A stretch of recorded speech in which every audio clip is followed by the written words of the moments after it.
Hey and welcome everyone. Today on Skylines Summer Session, myself and Gregor are joined by Gwyneth Pena, who is from New York. Very warm welcome to you. Thanks for coming on the show today. It's good to have you. So I hear today you're going to talk to us about your journey. So to kick things off, just tell us a bit about yourself and what you do. Yeah, of course. Well, it's great to be here. I'm familiar with both of you from the Twitter space. So it's fine. It's fun to actually put a face to the Twitter handles, right? Yep. But yeah, like you mentioned, my name is Gwyneth. I've been a cloud engineer, like official, like getting paid as a cloud engineer for about 2-3 years. But I've been interested in the space, in cloud computing in general, for about, I don't know, 5 years or so. So relatively young still in the space and in my career, but it's pretty much what I do. Yeah, like you mentioned, I'm based in New York here in the States.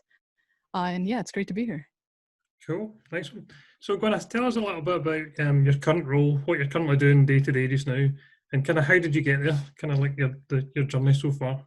Yeah. So for the last 2 years, I've been a cloud engineer, and I'm at a sort of medium-sized company. So as you might know, you kind of wear a lot of hats and a lot of sort of roles and responsibilities when you're in a smaller team. So kind of anything related to cloud and our solutions, as far as, administrating, architecting, deploying, developing, I kind of have my hands in each piece of those tasks. So my day-to-day could be pretty different depending on what's going on. How I got here is it's kind of interesting. I kind of fell into it, I guess. I used to live in South America, and I did like middle school, high school, and my first 2 semesters of college there. And I dropped out of college, and I kind of didn't know where I wanted to take my career. I knew I was interested in programming and computer science in general, but I didn't really want to become a full-time developer. I didn't really love coding specifically. So I moved back to the States. I found a tech job at an Apple store. I got tired of that pretty fast. I fell into like a help desk role. And then there was an infrastructure team there that I was friends with, and they would let me watch a lot of the things that they were doing with AWS. I think they were moving their on-prem infrastructure into AWS. So they let me kind of watch what they were doing, and I thought it was cool. So I got an AWS certification. I think it was the Certified Developer Associate. So this was back maybe 3-4 years ago. And ever since then, I kind of was like, this is so cool. I could manage entire infrastructure of an organization right from my laptop, right from like the AWS console. And there's just like so much power in your hands, right? So with kind of a little bit of knowing of what cloud is and the certification, I kind of just went on my journey of finding roles that would give me more exposure to it. I wasn't necessarily looking for a cloud specific role, but anything that would give me just like some hands-on. And I landed on a like sysadmin, sort of like a sysadmin role. And for the first year that I got that role, I was sort of doing a bunch of help desk, a bunch of sysadmin, but I also got a lot of exposure to cloud projects because they were moving their infrastructure into Azure. Mm-hmm. So I switched from AWS into Azure space pretty quickly, but I remember that year was just like a fire hose of information right to my face because it was just so much going on, and I volunteered to be in as much as I could to get more knowledge on cloud. And I was really just working overtime and working on the weekends and kind of getting as much hands-on as I could. And eventually I got promoted within the same company to the cloud engineering space and the cloud engineer role. And that's kind of how I landed into, I feel like a lot of it is just luck. So I can't really explain how many things happened, but here I am, right? Fabulous. Cool. Yeah. That's very good. Nice one. Yeah. Sounds like quite a fun journey. What's been the best bit about the journey, apart from obviously switching from that horrible AWS to the amazing Azure? I will say I do like Azure more than AWS. I think the fun really started once. See, I've always been confident that I could tackle any project that I wanted to, and it was just like the learning that needed to catch up. But once the confidence and like the skill set matched for me, and once I was able to like develop solutions end to end just on my own, I was like, that was really when like it was just so much to do, so much to work on, and I was excited for all of it. So that was a lot of fun. And I think the first time I felt like I was comfortable enough to do that was maybe about a year ago or so. Because when you're new to a role, you're kind of like scared you're going to break something. You're kind of scared of how to approach things. But once you kind of get a couple of those under your belt and you're just like full on going for it all and like trying it all and breaking things and such. So like the funnest part was once I felt comfortable with cloud in general. And then as a more recent, like 3 or 4 months ago, I started more documenting a lot of the stuff that I'm doing in like public learning. And I felt like that kind of made my interest and the fun part of the career like ignite again, just because kind of sharing with the community and giving back a little bit and learning from others and being exposed to this whole like public learning kind of thing is a lot of fun as well. So there's those two aspects. I said when I was comfortable, finally, that was a lot of fun. And now like kind of putting myself out there in like a public learning kind of space is a lot of fun too. Yeah. Yeah, that sounds really good. Excellent stuff so far. So how do you go about setting goals? Do you actually set goals? Do you have kind of things that you kind of set a goal for the rest of the year or kind of this month or next month, or do you do anything like that? When I saw that question, I was like, oh gosh, maybe I should set some goals for myself because I don't really have anything. Like I don't wake up in the morning and I tell myself like I'm gonna get to this specific metric or anything like that. I guess when I started, see now there's a bunch of like certification courses and great content and so many people out there putting great stuff. But back when I was getting certified, like my first certification, like 3-4 years ago or so, there wasn't a lot of it wasn't structured the way it is now, right? So like my one thing I did tell myself, and I remember to this day, it was like I want to become like the best cloud engineer that I can, but I also want to be the most resourceful cloud engineer that I can be. Obviously, my standard might be a little different than the bunch of the other engineers, and there's no way I'm going to be better than everyone or more resourceful than everyone. But it was definitely the kind of statement that I keep in my mind when if I put out some piece of content or if I work on a project or something like that, I kind of keep that in mind. But I wouldn't say I have like definitive goal or I just kind of try to piece together my career and as long as it's aligned with that one statement, I guess. Yeah. Oh, that's cool. So what would be your ideal career path or your role you would like to say in 5 years time or something?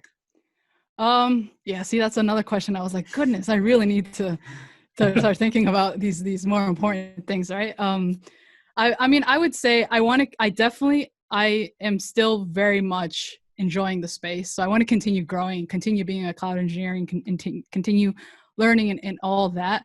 But as of recently, I've been wanting to switch into more of like doing it for myself versus doing it for a specific company or working on like just like one company. So that might be the next step for me. But I very much the career and the role that I'm in is kind of where I see myself. I do want to grow into eventually being able to probably bring on other people and offer other people opportunities. Like at some point someone offered me an opportunity to get into the role. So grow into something or someone or that would enable me to do that for other people would be great. But yeah, I still have like so much to do, so much to learn, so much to get under the belt there. So yeah, I very much think that at the moment I'm in the role and on the path that I want to be on. Very cool. Yeah, I mean, I kind of agree with a lot of things you've said, and it actually sounds like you're talking the way I kind of talked when I started doing this. So that's really cool to hear. Yeah. Is there anyone out there that you kind of want to emulate, or are you kind of just doing your own thing at the minute? Is there anyone who you kind of look up to and kind of think that's kind of where I want to get to?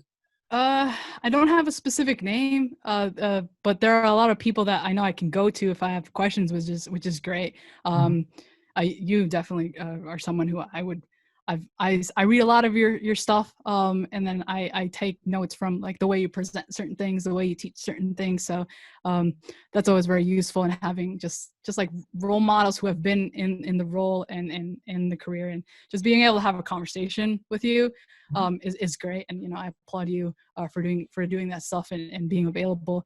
But there's just like so many good resources out there. It's hard to pinpoint specific people. But I think the field and the kind of like the space and how everyone is sort of putting out amazing stuff and resources for other people, I kind of just want to continue, I guess, emulating that in general. But yeah, it's hard to pinpoint like one specific person because I think we're very much all aligned a lot of us are aligned on the mission and getting more people into the field. Yeah. Definitely. Yeah. Cool. So a minute ago, you just mentioned amazing content, which brings me on to your YouTube channel. Like, Yeah. there's some really good content on there. So Yeah. what kind of gave you that idea, and how did you get started in, making awesome YouTube videos? Yeah, I kind of, well, the first thing I have to say is I kind of wish I started way before, like when I was beginning, because I see the value of understanding that no one really knows what they're doing until they've done it for like a couple of times. And I think we're getting out of this era where like the engineer is like super like perfectionist or super smart and we make no mistakes, and kind of offering that transparency as to like we're all brand new and we're all kind of learning and we're all kind of ongoing learning until we're done with the field. So I kind of wish I had started a little earlier, but I guess this goes back to maybe 4 months ago that I started YouTube, and it really just started off me wanting to document things that I was learning. At the place that I work, I'm kind of like the only cloud resource really. So I had to come up with like a bunch of solutions and figure out things that, sometimes things aren't well documented. So if you can like put together a solution and document it on your own, put it somewhere so you can reference it later. So that was really what YouTube started off. And then it kind of turned into something I didn't really think it was going to turn into. People started like telling me like, this is great. Like, could you cover maybe this subject, or could you talk about this? Or as of recently, I've done a couple of covering like how I got into the field, or how I like the things that I learned to get into the field. And I see people find a lot of value of that. I've recently started studying for certifications again. So I'm doing a series on that. So it's really just kind of like a digital video journal, I guess, of my career as it continues to grow. And I very much want it to be like that. And if I can provide resources, free, because YouTube is free for others who want to get into the field, and I'm going to keep doing that. And I'm hoping I have the bandwidth to keep going as much as I can. It is a lot of work, especially for doing it something on the side outside of like a full-time job. So yeah, it's been fun. And I think I've been getting great feedback. So I'm going to try to keep doing it. Yeah, please do, because I kind of had a look at your YouTube channel the last couple of weeks, and I think it's Yeah. brilliant. So that's feedback from me. It's really, really good. I kind of want to catch up with you kind of later on about some of your stuff, because it's really good. I love your energy, and the kind of study topics that you're doing is really good. I love the thing you're talking about, kind of doing your journey from the start. I kind of think that's quite important, that you kind of give back to people who are starting, because there is quite a lot of content for people who are kind of in the middle of the road and experts. But I think the hardest part of Azure is just trying to get started. So really. Okay, so disrupting the cloud. Tell us a little bit about maybe we can go and listen to it. Give us a lowdown on disrupting the cloud. Yeah, so the way that project came about was out of kind of nowhere. Labrina Loving, she's a lead cloud engineer at Microsoft, and one day I saw she followed me, and she messaged me, and she was like, hey, I really like your YouTube channel. I like the way you're approaching it. I like that you look different from other people who are creating similar content. It looks like you have a different background. Let's talk. And then we just had like a Zoom call, and we kind of got to know each other a little bit. And then she was like, you know what, I've been wanting to put together a podcast about, the cloud engineering space and putting out information about how people can come into it. But I don't want to do it alone. And then she kind of pitched me the idea, and I was like, yeah, I'm totally for it. We're also big on pushing like in inclusivity and the whole like diversity aspect into the field, as most of us are actually committed to. So that's great. So just putting out that message out there. We're trying to do it weekly. We'd like to have like guests and people tell us their stories, and really just focus on content that is for people who are trying to break into the field, and just kind of giving, I guess, a look into or something that you can relate to. Really, like we're not on there talking about like super complex architectures or terms or anything. We're really just talking about the challenges and how we got into it, and maybe if we have some advice that we can offer, that's great.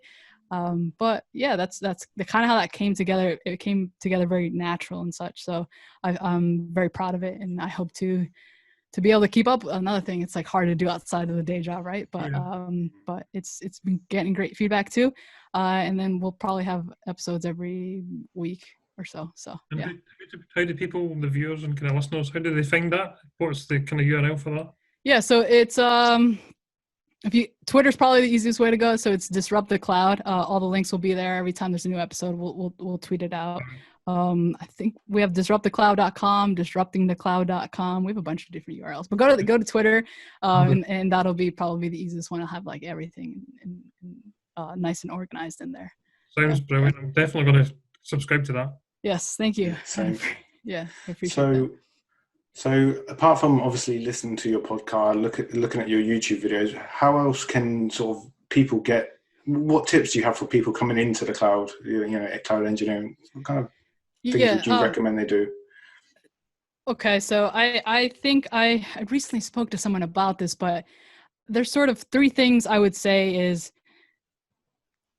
if you don't want to get certified, that's fine, but at least study. I think certifications are great for, especially if you're brand new and you don't know where to start. They do outline a bunch of high-level topics that you should understand, you should know. So I'm a big fan of certifications. Go for one of those, and as you're learning the content from that, get as much hands-on. Azure provides free credits that you can use. I know the other cloud platforms as well provide free credits that you can take advantage of. So get hands-on, get as much as that theory and practice that you can. I would also say is, don't be scared of going for roles that aren't necessarily just like cloud in the role, but maybe exposure to it. Like in my case, I wasn't going for like a junior cloud role. I was going for anything that would really give me exposure. So I landed the sysadmin, and that, got me promoted. So really any hands-on or any role that gets you exposure into the cloud computing space, I think is a benefit. I know everyone's eager to like become a cloud engineer or get like on these great, like projects and such. And that's great, but breaking into it, anywhere you can get your foot in the door, you definitely have to like take whatever opportunity you can. And I know it's different for everyone, but I would say, yeah, don't be afraid to go for different roles. Also, like one thing, and this was a little controversial when I said this, but everyone wants to work for the big companies, the AWSs, the Microsofts, the Googles and such, and that's great. I'm not saying don't go for them, but there's a bunch of other smaller and medium-sized companies that are willing to be a little bit easier on the requirements, easier on the experience requirements, and they'll give you like an opportunity to like work for them. That worked out well for me. Again, this is all personal experience, but I've seen that people are quite receptive when I offer this kind of advice. So I would say those are three things to keep in mind if you were trying to get your foot in the door. Yeah, no, that's good advice, definitely. What makes you say that you like Azure better than AWS? What sort of, for me as a developer, I think it's, when I started out, I was a Microsoft developer all my days.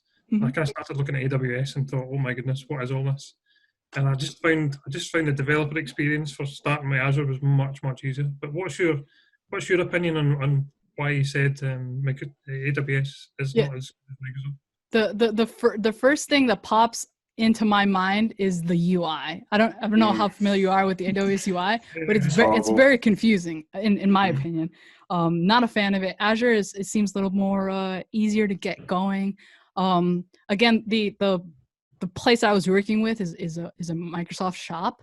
So obviously the incentives and how easy it is to just get going if you're a Microsoft shop in Azure is a huge benefit. But I'm also a big fan of the Learn modules that Azure has, like Microsoft has in general, and they provide like sandbox environments for you to not, waste a lot of money in your own account, especially when you're getting started, right? And I think with what they're doing with the certifications and like the role-based stuff is great. And really to get your foot in their door, they're providing a lot more material for that.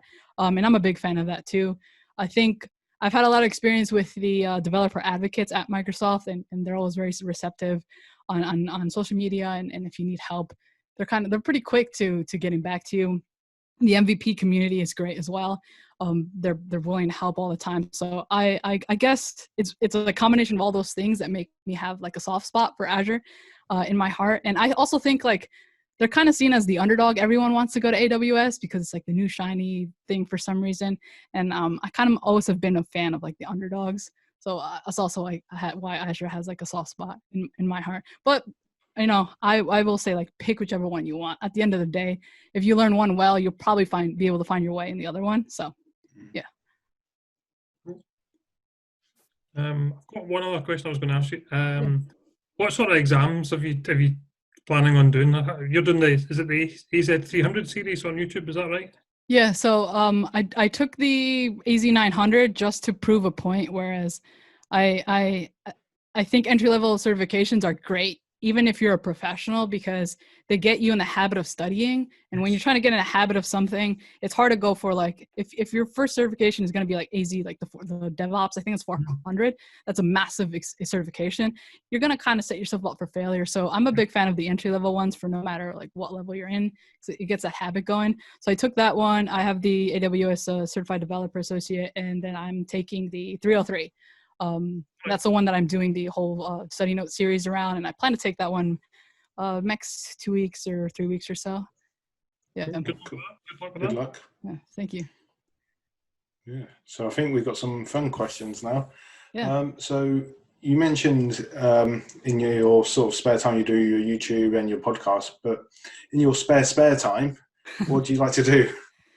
In my spare time, when I do have spare time, I used to produce a lot of music back when I was in like high school, and I got into, you know, playing guitar and being in the high school band and stuff like that. So I have a little like, you know, MIDI keyboard and things. So sometimes I like to do that. I play a lot of video games. I really, really love video games. That's the one thing that sort of spills into my work time, because there's just so many great games coming out, and it's hard to get away from them. I'm a big fan. What format are you playing these games on? PS4, PlayStation. I want to get into PC gaming, and I want to like build my own PC, but it's just finding the time, because I know that takes like a lot of like research and such. But yeah, I want to get into PC gaming. Besides that, I'm you know, a big family person. I try to have a work-life balance. Like after a certain time in the day, I try to shut off like my phone, my laptop, and all that, and be present with the family. But you all know it's kind of hard to find that, especially when you like what you're doing. But yeah. Oh, I ride motorcycles. I like that too. So in the summer it's great, because I just you know, commute on it, so I get a lot of time on the bike. But yeah, when I guess in my little bit of spare time, you can find me doing one of those things. Very cool. So you said you were from New York, Gwyneth. That's probably my favorite city in the world. But if you could visit anywhere in the world that you've never been, where would you like to go, and kind of why? What's your reasons for anywhere? Probably Tokyo. Just because of like the technology and just the culture there, the food and yeah, that's definitely on my, like, once I can travel, like once we all can travel, right, whenever this is over, that's definitely up there, maybe number one. I'm like, okay, I'm going. I gotta go. Sounds good. Have you one other quick question? Have you ever been to any of the big conferences? The AWS, I think it's the summit, the one they do that's free, that you don't have to pay like a ridiculous amount of money to get into. I've been to that. I was last year, last year and the year before that. And that was a lot of fun. They just have like these workshops that last all day, and you get to talk to all these people in person. I kind of miss that, you know. But yeah, I've been to those. I want to go to more, I guess, Azure centered ones, but you know, who knows when that'll happen again. Definitely. Awesome. So I think we're just about done for the day now. So thanks for taking the time to come and speak to Gregor and myself. It's been awesome chatting to you, hearing about your journey. It definitely sounds like you're on your way to becoming like a Azure rock star. So I'm looking forward to seeing what happens. Yeah. Thanks. Thank you. Yeah, thanks for coming on. It's been great. Thank you. Cheers.